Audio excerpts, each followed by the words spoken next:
Hello friends, आज हम देखेंगे महिलाओं का कार्यस्थल पर लैंगिक उत्पीड़न अधिनियम 2013, जिसको पॉस के नाम से भी जाना जाता है। तो चलिए वीडियो को आगे बढ़ाते हैं।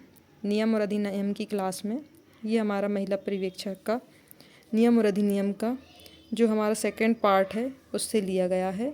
तो चलो, तो ये जो पॉस है वो लागू 9 दिसंबर 2013 को हुआ। इसमें 8 अध्याय और 30 धाराएं हैं, है ना। कार्यस्थल पर महिलाओं का लैंगिक उत्पीड़न से जो संरक्षण बताया गया है, संरक्षण करना और परिवार यानी कि शिकायत का निपटारा करना इसका उद्देश्य था, है ना।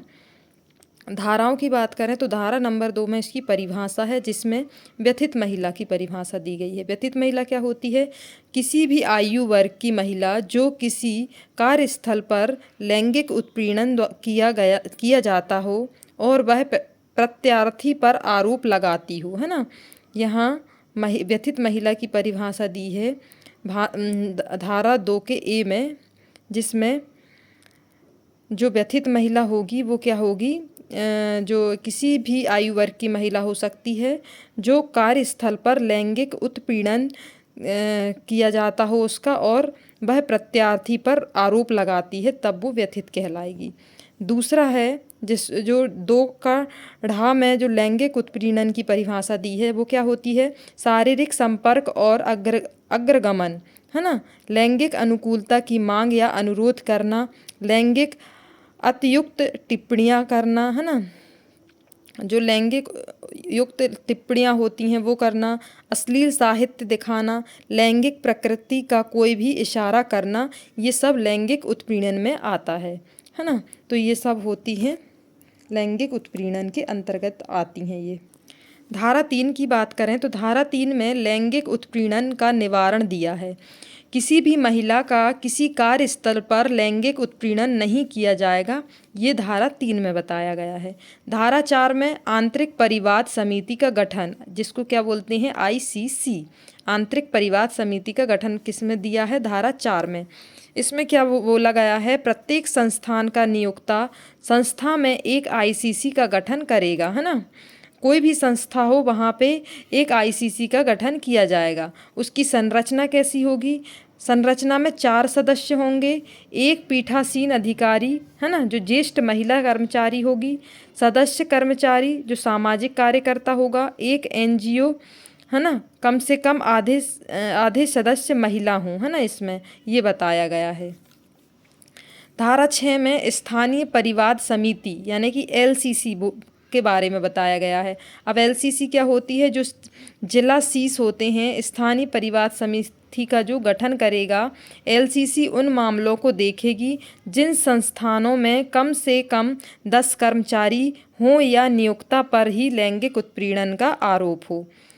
फिर LCC की संरचना कैसी होनी चाहिए? एक अध्यक्ष होना चाहिए जो सामाजिक कार्यकर्ता होना चाहिए, एक सदस्य जो महिला अधिकारी होना चाहिए, 2 सदस्य जो कम से कम एक महिला होनी चाहिए, एक पदेन मतलब एक बाल विकास का अधिकारी होना चाहिए।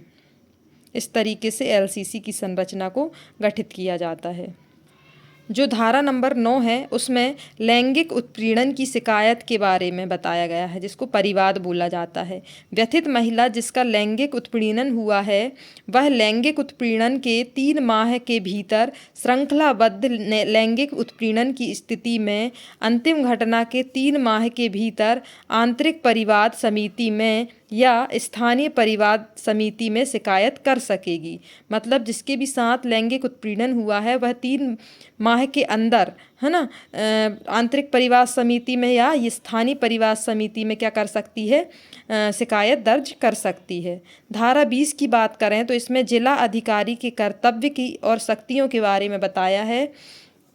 इसमें स्थानीय समिति द्वारा दी गई रिपोर्टों को समय से प्रस्तुत किए जाने को मॉनिटर करेगा, ऐसे उपाय करेगा जो लैंगिक उत्पीड़न और महिलाओं के अधिकारों के संबंध में जानकारी सृजित करने के लिए गैर सरकारी संगठनों को लगाने के लिए आवश्यक है ना।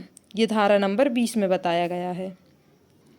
धारा नंबर 19 की बात करें तो नियोजक के कर्तव्य बताए गए हैं धारा नंबर 19 में।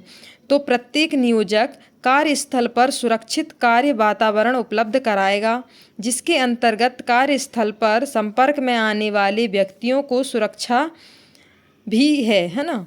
आंतरिक समिति का गठन करने वाले आदेश को कार्यस्थल में किसी सहज दृश्य स्थान पर प्रदर्शित करेगा। कर्मचारियों को सुग्राही बनाने के लिए नियमित अंतराल पर कार्यशालाएं आयोजित करेगा। और अगला है, आंतरिक समिति या स्थानीय समिति के परिवाद पर कार्रवाई करने और जांच का संचालन करने के लिए आवश्यक सुविधाएं उपलब्ध कराएगा।